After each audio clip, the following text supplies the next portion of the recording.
If that morning Derek hadn't rushed home to make porridge for his feverish daughter, if he hadn't chosen the shortcut through the alley behind the old villas to save exactly 3 minutes, then perhaps the rest of his life wouldn't have been painted in a new color. Portland, Oregon, Shady Grove neighborhood, 8:26 a.m. Derek Walsh, 37, wore a faded t-shirt under a rolled-up plaid shirt, striding quickly while checking the temperature of the milk carton tucked in his paper bag. His daughter Emma, 6 years old, was running a fever, and the pediatrician only had a slot open at noon. He cut through the narrow alley behind the old villas, a place no one from the working-class side dared linger except for shortcuts, but Derek was used to it. He'd painted houses on the east fringe before, familiar with the scent of damp wood-old paint and the caw of crows in the hidden thickets behind stone walls. That morning, as he hurried past the villa with the high stone wall surrounding it, abandoned for years, he heard the labored creak of a paint roller. The brush scraped against the wall like a futile struggle. He turned back, and for the first time, saw her. A woman, around 33 or 34, with her hair tied high and a faded gray hoodie streaked with paint balanced precariously on a wobbly aluminum ladder. She grimaced with each downward stroke. One sleeve was already smeared the paint bucket, the cheapest from the store. Pungent and prone to fading, her technique was clumsy, the coat thick and blotchy like someone had dumped color in haste. Derek frowned. His professional instinct kicked in. He approached, stopping a few feet away, cleared his throat, and half joked, half serious. "Are you planning to paint that whole wall with that brush? You won't finish until next Christmas." The woman startled, turning around. Her eyes were shadowed with exhaustion, but they sparked with stubborn determination. "I can't afford a painter, and no one around here welcomes strangers." Derek smiled. He knew that feeling all too well. "I'm a stranger too, but at least I know paint. I used to be a pro. Need a hand." She hesitated. "I can't pay much." "I don't charge, but if you've got iced lemonade, I won't say no." After a few moments of silence, she nodded. Derek hung his bag on a tree branch, rolled up his sleeves, popped open the paint can, checked the solvent ratio, and took over the brush. His first stroke was even and precise. His hands moved swiftly steady like a musician strumming an old guitar. She watched quietly, then said softly, "I'm Ellie." "Derek? How long have you been doing this?" 15 years. Before that I studied interior design, but then my wife died in an accident. I needed something simple, immediate, that I could finish with my hands." "Walls don't judge you. They just need a steady touch." Ellie smiled, a faint one but genuine, the first in months. The morning passed with birdsong, the swish of brushes and short exchanges, nothing delving into the past, nothing probing the future. By the time the sun climbed high, Derek had painted nearly a quarter of the wall. He dusted his hands, rinsed the brush in water, and turned. "I have to get back for my daughter, but if you still need help, I'm free tomorrow morning." Ellie paused, then nodded lightly. As Derek walked away, she called after him, "I'll make lemonade, the real kind, not from a bottle." Derek Walsh had always been a man who fixed things, leaky roofs for neighbors, broken toys for Emma, even the occasional heart-to-heart with his late wife's photo on the nightstand. But that morning, as he hurried back through the alley, the milk carton warming in his bag, he felt a strange pull. It wasn't just the wall that needed fixing. It was something in Ellie's eyes, a quiet resolve masking deeper shadows, that made him want to return. Back home in their cramped apartment on the edge of Shady Grove, Derek found Emma curled on the couch, her cheeks flushed. "Daddy's here, kiddo," he whispered, spooning porridge into a bowl. She managed a weak smile, her small hand clutching his. "Did you paint today?" she asked, her voice raspy. "Not work paint," he replied, sitting beside her. "Helped a lady with her wall." "Is she nice?" Derek thought of Ellie's hesitant nod, her genuine smile. "Yeah, she is." As Emma drifted back to sleep, Derek stared at the peeling paint on his own ceiling. Life had been a series of patches since Sarah's accident 4 years ago. The car crash that took her on a rainy night, leaving him with a toddler and a mountain of medical bills.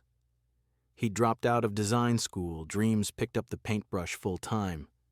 Steady jobs were scarce in Portland's working districts, but he made do, for Emma. That night, as rain tapped against the window, Derek couldn't shake the image of the villa's wall, half done waiting. And Ellie, standing alone on that ladder. The next morning he woke early, packed a small tool kit, and headed back through the alley. Ellie was already there, a pitcher of lemonade on a rickety table beside the wall. "You're punctual," she said, handing him a glass. "Old habit," he replied, taking a sip. It was tart and fresh, better than anything from a store. They worked in companionable silence at first. Derek showed her how to thin the paint for even coverage, how to angle the brush to avoid drips. Ellie tried a section herself, improving quickly. "You're a natural," he said. She laughed softly. "Hardly, but it's therapeutic." By midday, another section was done.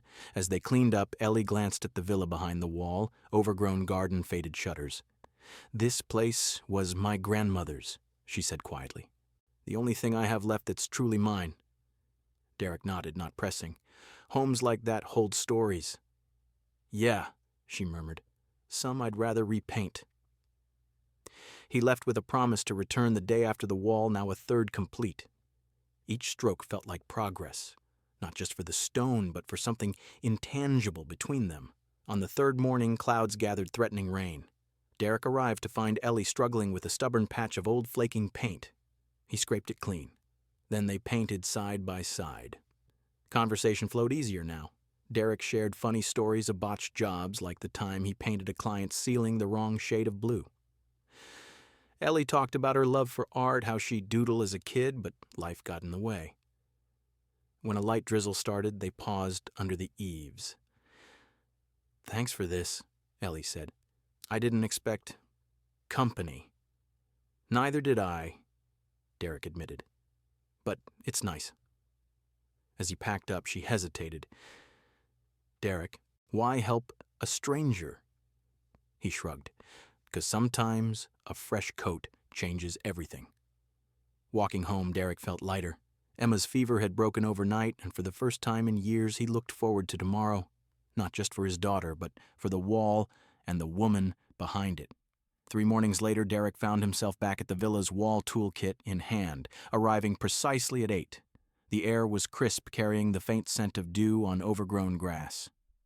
Ellie was already there, a fresh pitcher of lemonade sweating on the makeshift table alongside a plate of butter cookies dusted with sugar.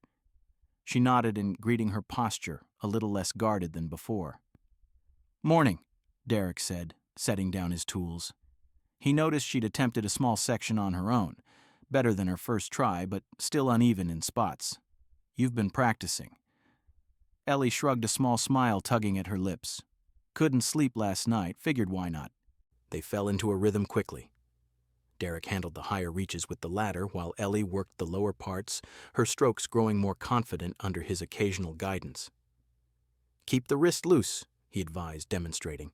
"It flows better that way." By mid-morning, the wall was taking shape, the fresh white coat erasing years of neglect. Conversation trickled in like the sunlight filtering through the trees. Derek mentioned Emma's latest antics, how she'd drawn a superhero daddy on the fridge with crayons, complete with a paintbrush cape. "She's got an artist's eye," he said, chuckling. "Always doodling on everything." Ellie paused, her brush glancing at him. "I used to draw as a kid, sketches of houses mostly, big, impossible ones with secret rooms." "What stopped you?" "Life," she said, simply dipping her brush back into the can. But there was a wistfulness in her tone that Derek recognized, the kind that came from dreams deferred. The second morning brought clouds, but no rain yet. Derek arrived with an extra roller he'd picked up cheap from a hardware store close out. "Thought this might speed things up," he explained. Ellie had set up an old portable radio, tuning it to a station playing soft jazz from the 80s, saxophones weaving through the air like old memories. They painted in companionable quiet, the music filling the gaps. Midway through, Ellie shared a bit more. "I like how painting feels deliberate, like you're covering over the old to make room for something new." Derek nodded, smoothing a drip. "That's why I stuck with it. After Sarah, my wife. It was the only thing that made sense. One coat at a time, you see progress. Life doesn't always give you that." Ellie looked at him, her eyes softening. "I'm sorry about your wife." He waved it off gently. It's been 4 years. Emma keeps me going. She's the real boss. By noon, half the wall gleamed fresh. As they cleaned up, Ellie handed him a cookie. For Emma, she said. Tell her it's from the lady with the big wall. Derek smiled. She'll love that. The third morning dawned with a light mist, the kind that clung to everything. Derek showed up anyway, rain poncho in his bag just in case. Ellie was waiting with hot coffee in paper cups, black strong the way he'd mentioned he liked it the day before. They worked steadily the wall now, 3/4 done. Derek noticed the calluses on Ellie's hands, the way she powered through fatigue without complaint. She wasn't fragile. There was a quiet strength in her, like someone who'd learned to stand alone long ago. As the mist turned to drizzle, they sought shelter under the villa's eaves, steaming cups in hand. The rain pattered softly, blurring the world beyond the wall. Ellie stared at the half-finished surface, then spoke, her voice barely above the rain. You never asked why I'm doing this alone. Derek sipped his coffee. Figured everyone has their reasons for starting over. I don't need to know them all. She was quiet for a long moment, then the words came like peeling back layers of old paint. I used to be Ellie Lancaster. My father is Henry Lancaster. He owns half the real estate in the Pacific Northwest. I was raised to be the perfect heir. Private schools, galas, the whole thing. Until I was 25, I walked away. Derek listened without interrupting the rain, a steady backdrop. They wanted me to marry someone I didn't love, for business alliances. I refused. My father saw it as betrayal, cut me off completely. My mother died young, so all I had left was this old villa from her side of the family. And this wall. No money, no connections. She traced a finger along the cup's rim. I promised myself if I ever have a child, they'll know their mother started from scratch, with her own hands. No fear, no handouts. This wall, it's a reminder no one builds your happiness for you. Derek set his cup down, the weight of her words settling in. It mirrored his own life, the crash that took Sarah, the bills that forced him from design dreams to daily grinds. I get it, he said softly. After the accident, I lost everything too. Hope, mostly, but Emma, she's why I get up. She makes it worth the steady hand. Ellie met his eyes, a shared understanding passing between them. The rain eased, and they returned to the wall brushes in hand, the final strokes feeling like a quiet victory. As the morning wrapped, Ellie pulled out a small envelope. I know you don't take payment, she said. But this is an invitation. I'm starting a free art class this weekend in the backyard. For the neighborhood kids. If Emma wants to come, I'd be honored. Derek took it, reading the handwritten note. Art is for healing. No need to be perfect. Emma will love it, he said, and so will I. Thanks, Ellie. He left with the envelope in his pocket, the wall nearly complete. Back home, as he checked on Emma, her fever finally breaking, he thought of Ellie's story. The wall wasn't just hiding her from the world, it was opening a door, one brush stroke at a time, and somehow he was part of it now. The weekend art class turned out busier than Ellie had anticipated. By Saturday morning, the backyard of the old villa buzzed with the chatter of nearly 10 children from the Shady Grove neighborhood.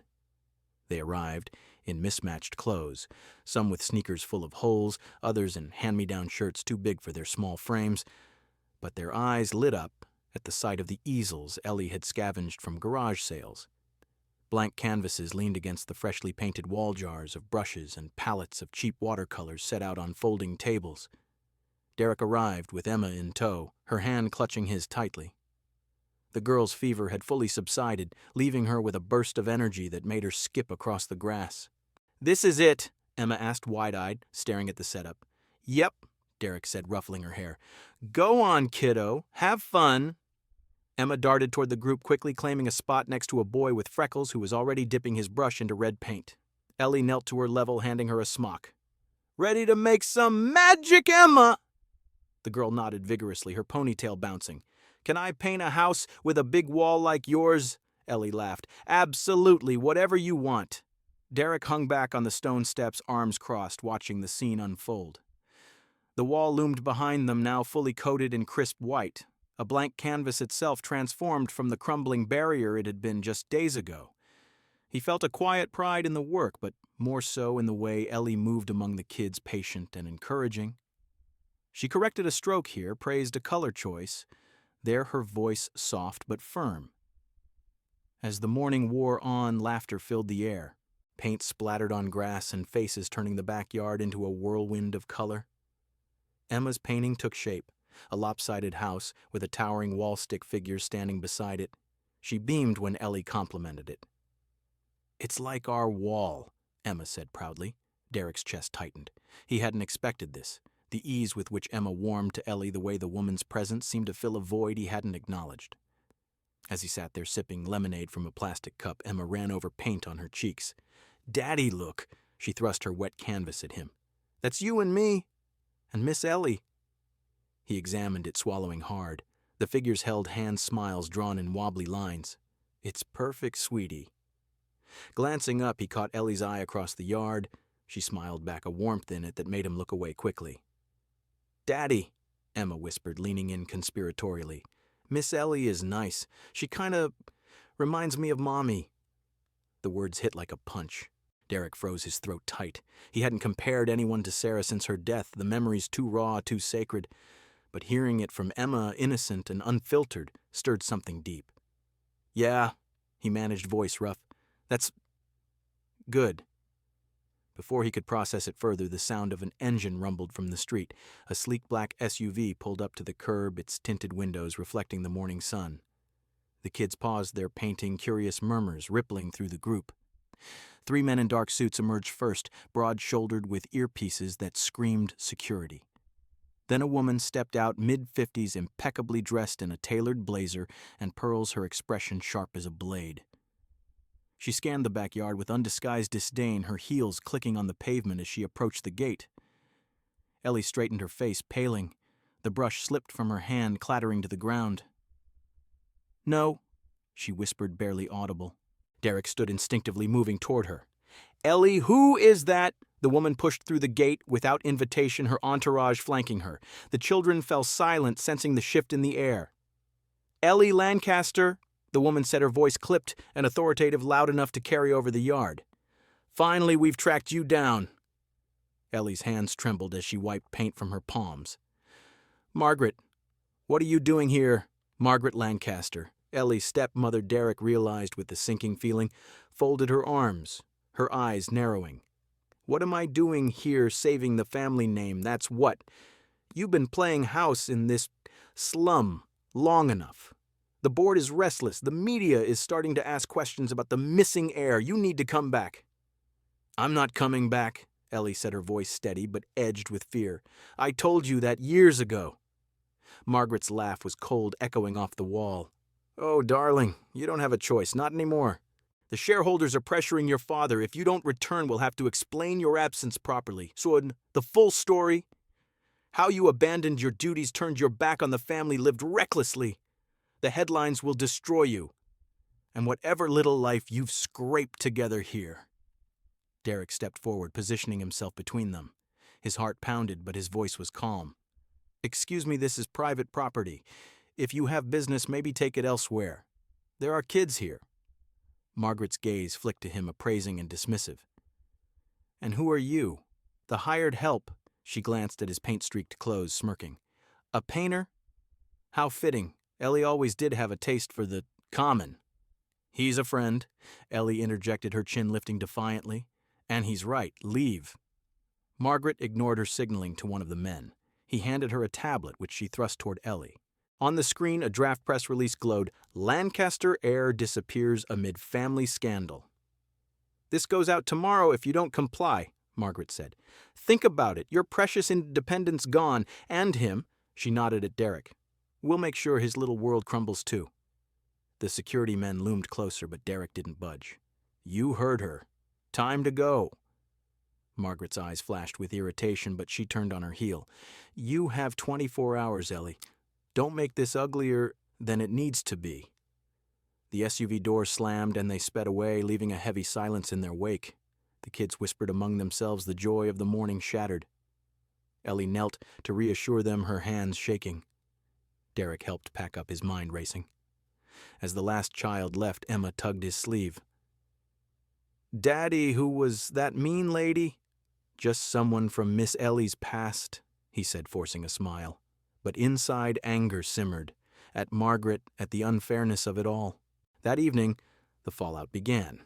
Derek's phone buzzed with a text from a regular client. "Saw the article. Sorry, but I can't risk the association canceling the job." He pulled up the news. A tabloid headline screamed, "Lancaster heir, hiding in slums running unlicensed art classes for the poor." Neighbors started whispering as he walked Emma home. At the hardware store the next day, the owner, usually friendly, refused his credit. "Cash only now, Walsh. Times are tough." Worse came midweek. Emma's cough returned, worsening into labored breaths. Derek rushed her to the ER, where the doctor diagnosed severe pneumonia, a complication from her earlier fever. "She needs antibiotics monitoring," the doctor said, "but the bill, it'll be steep without full coverage." Derek signed the forms, his savings account flashing in his mind, already thin. As Emma slept in the hospital bed, tubes in her arm, he sat in the waiting room, head in hands. Ellie appeared hours later, her face drawn. "I heard from a neighbor. How is she?" "Stable," he said wearily.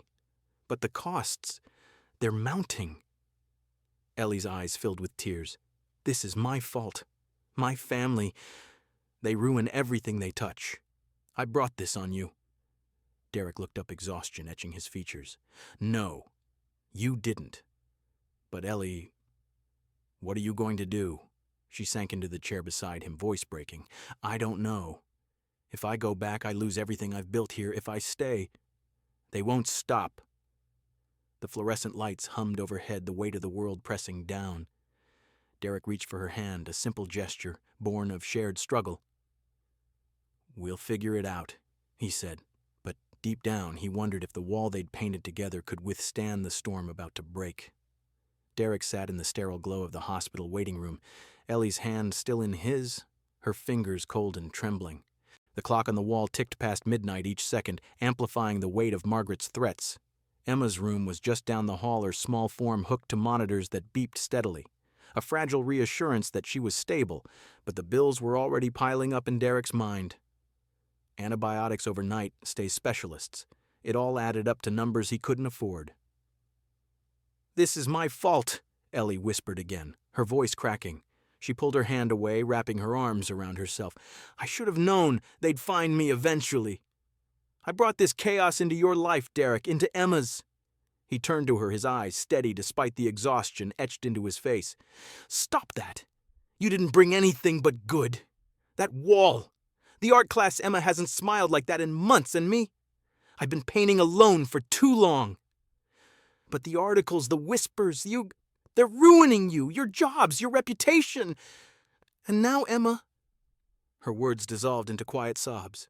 Derek leaned forward, elbows on his knees. He'd faced worse. The funeral costs after Sarah's accident, the nights scraping together rent while Emma cried for her mom. "I've lost, before Ellie, wife, dreams, stability. I slept on a couch for 6 months so Emma could have the bedroom. I got evicted once for being 3 days late on rent. If you think a few tabloid headlines or a stepmother's tantrum scares me off, you're wrong." She looked at him, tears streaking her cheeks. Why stick around for this mess?" "Because messes are where real things get built," he said softly.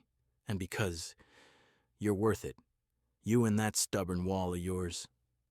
The words hung between them, unspoken feelings stirring in the quiet. Ellie wiped her eyes, her resolve hardening. "I can't let them destroy you. Or Emma." She pulled out her phone, fingers hovering over the screen. "I have to call him." Derek nodded. "Whatever you decide, I'm here." She dialed the line, ringing in the empty room. When her father's voice answered, gruff, distant, she straightened. "Dad, it's me, Ellie." A pause, then Henry's voice laced with surprise and something like relief. "Ellie, where have you been? Margaret said..." "Save it," she cut in, her tone firm. "I'm coming back, but on my terms." The conversation stretched into the early hours, tense and fraught. Henry listened as Ellie laid out her conditions. She'd return as the heir, attend the necessary meetings, stabilize the board. But she'd keep the villa, her independence. And most importantly, she'd control a new charitable fund, one focused on community health and arts programs for low-income families. No interference from Margaret or the shareholders. "And one more thing," Ellie added, glancing at Derek. "I want a partner in this, someone who knows the ground level. Derek Walsh. He's the one running the day-to-day." Henry hesitated, but the pressure from the board was mounting. Scandals were bad for business. "Fine," he conceded, "but prove it works, or it's over." She hung up, exhaling shakily. "It's done." Derek squeezed her shoulder. "You didn't have to include me." "Yes, I did," she said. "This isn't just about me anymore." The next 3 days blurred into action. Ellie met with lawyers in sleek downtown offices, papers signed under fluorescent lights. Derek stayed by Emma's side, holding her hand as she improved the antibiotics kicking in. By the second day, her color returned, her laughs, weak but genuine when he read her favorite storybook. Word spread quickly. Lancaster Realty issued a press release, "Ellie Lancaster returns to lead new community initiative." The tabloids flipped, now painting her as a visionary, the heir who chose the streets over silver spoons. Photos surfaced of the art class The Wall, symbols of her grassroots rebirth. Margaret fumed in private calls, but publicly she smiled for the cameras. The board approved the fund allocating initial millions for health clinics and art programs in neighborhoods like Shady Grove. Derek was named co-director, a title that came with a salary he could hardly believe enough to cover Emma's bills and more. As the media storm settled, Derek visited the villa one evening. The wall stood pristine, a beacon in the twilight. Ellie was in the backyard packing up leftover paints from the class. "It's official," she said, handing him a folder. "The fund's launched. First project, a free clinic 2 blocks from here." He flipped through the papers, stunned. "Ellie, this is huge." "It's us," she corrected. "You showed me what steady hands can do." They sat on the steps, the air cooling as stars emerged. Emma was home now, recovering with a neighbor's help. Derek felt the shift, not just in their circumstances, but in the space between them. "What about you?" he asked. "Back to the family fold." She shook her head. "I'm not moving into the mansion. I'll handle the business side from here. This is my home now." Her eyes met his. "And I don't want to do it alone." Derek's heart raced. The past week had stripped away pretenses, the hospital vigils, the shared fears. "Me neither," he admitted. "But Ellie, your world, it's different from mine." "Not anymore," she said, reaching for his hand. "We've built something here. Let's see where it goes." He interlaced his fingers with hers, the touch electric. For the first time since Sarah, he allowed himself to imagine a future, not patched together, but painted fresh. Over the following weeks, the fun took off. Derek coordinated renovations for the clinic, his painting skills turning a rundown building into a welcoming space. Ellie handled the grants, her insider knowledge cutting through red tape. They worked late nights, sharing dinners, simple meals of pasta and salad laughter echoing in the villa's kitchen. Emma joined them often, her energy returning. "Miss Ellie, can we paint the clinic wall?" she asked one evening. Ellie grinned. "Absolutely. Your dad's the expert." As the projects grew, so did their bond. Stolen glances turned to quiet conversations, hands brushing during work evolving into intentional touches. One rainy afternoon, as they sheltered under the clinic's awning, Derek turned to her. "Ellie, this, us, it's more than the wall now." She nodded, stepping closer. "It always was." Their first kiss was soft, tentative under the patter of rain, a promise of new beginnings. Derek pulled back, searching her eyes. "I'm just a painter," he murmured. "You're more," she whispered. "You're the one who showed up." Emma's recovery sealed it. Discharged with a clean bill of health, she bounded into the villa, hugging Ellie tightly. "You're like family now," the girl declared. Derek watched, his heart full. The threats had faded. Margaret's influence waned as the fund's success bolstered Ellie's position. Henry even called once gruff approval in his voice. "You're doing good work, kid." As summer faded, Derek realized the chaos had forged something unbreakable. The wall, once a barrier, now stood as a testament, not to hiding, but to building together. 1 year later, The stone wall in Shady Grove stood transformed no longer a barrier of neglect, but a vibrant mural born from the hands of the neighborhood children. The once plain white coat Derek and Ellie had applied now burst with color-oversized houses in electric blues and sunny yellows, a massive sun with rays stretching across the stones, and in the center, a stick-figure man holding a paintbrush, his free hand clasped in a child's. Emma's contribution, a lopsided heart enclosing the figures, dominated one corner, her name scrawled proudly below. Derek surveyed it from the backyard toolkit slung over his shoulder. The villa hummed with activity. Kids from the art class dashed about, adding final touches under Ellie's watchful eye. His own venture had taken root nearby, Walsh Renovations, a small workshop specializing in affordable home fixes for low-income families. Funded by the Lancaster Community Initiative, it had grown from a single van to a team of 3 turning run-down porches into safe havens and leaky roofs into sturdy shelters. "We build together," the sign read, a nod to the wall that started it all. Ellie had formalized her art therapy classes, too, securing a grant to expand into a weekly program at the new clinic. She moved among the children now, her hoodie traded for a paint-splattered apron, her laughter easy and frequent. The shadows under her eyes were gone, replaced by a quiet radiance that Derek couldn't look away from. Emma, fully recovered and bursting with 7-year-old energy, raced across the grass, her ponytail flying. "Daddy, Miss Ellie, look what I drew." She waved a fresh sketch, a family of 3 complete with a wall in the background. Derek knelt to her level, examining it with mock seriousness. "That's us, huh?" "Yep," Emma beamed. "You, me, and Miss Ellie. We should be a real family. You 2 should get married." Derek's face flushed crimson, his hand rubbing the back of his neck. He glanced at Ellie, who had overheard her cheeks tinting pink as she approached. The children giggled, sensing the shift, but scattered when Ellie shooed them back to their paints. "Out of the mouths of babes," Derek muttered, standing. Emma tugged at his shirt, insistent. "Please, Daddy. Miss Ellie makes you smile, and she doesn't leave." Ellie crouched beside Emma, her voice gentle. "Sweetheart, are you sure I'm not like the moms in your storybooks? No fancy house or magic wand?" Emma nodded fiercely. "I don't care. I just want someone who stays." Derek's throat tightened. He looked at Ellie. The woman who'd fled a fortune painted a wall alone face down her family's empire for a fresh start. She'd become more than a friend in the past year, late-night talks over clinic blueprints, shared dinners when Emma insisted on family night, quiet moments where her hand in his felt like home. "Emma's right," he said, his voice low but steady. He met Ellie's eyes, the world narrowing to just them. "I don't have a villa. No corporation, no silver spoon. My life's been patches and paint jobs since Sarah, but I have one thing I haven't promised anyone since her." He took Ellie's hand, his thumb tracing her knuckles. "I won't leave. Not you, not this. If you'll have us." Ellie's eyes welled, tears spilling over. She nodded, a sob laugh escaping. "Yes. God, yes." Emma whooped, throwing her arms around them both. The children cheered from afar, paintbrushes waving like flags. The wedding was simple, held in the villa's backyard under strings of lights Ellie had hung herself. No lavish gowns or orchestras, just neighbors, the art class kids as flower bearers, and Henry Lancaster in the front row, his face a mix of gruff approval and reluctant pride.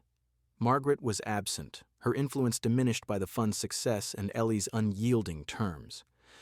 Derek stood at the makeshift altar, the mural wall as backdrop, in his best shirt, Emma beside him in a sundress dotted with hand-painted flowers. Ellie walked down the aisle in a white dress. She'd altered herself, her hand in Henry's. "You did good, kid," he murmured, releasing her. Vows were exchanged in the golden afternoon light. "I thought I was just painting a wall," Derek said, his voice thick. "But I found a partner, someone who builds with me, not for me. I love you, Ellie. And I love you," she replied, her eyes shining, "for seeing me, not the name, not the past, for staying." They kissed, as cheers erupted, Emma jumping between them. "Now, we're official." The reception spilled into evening potluck dishes from neighbors' jazz, from the old radio children dancing on the grass. Henry pulled Derek aside, later clapping his shoulder. "Take care of her, and Welcome to the family. He slipped an envelope into Derek's hand, a check for the workshop's expansion. No strings, just for the grandkid. As night fell, Derek, Ellie, and Emma stood before the wall, the mural glowing under moonlight. Derek held a spare brush, twirling it absently. Ellie leaned into him, Emma's head on her shoulder. Home isn't money or mansions, Ellie said softly. It's the people who pick up the brush with you. Derek finished. And stay until the paint dries. They lingered there, a family forged from strokes of chance and choice, the wall no longer a divide but a canvas of their shared story.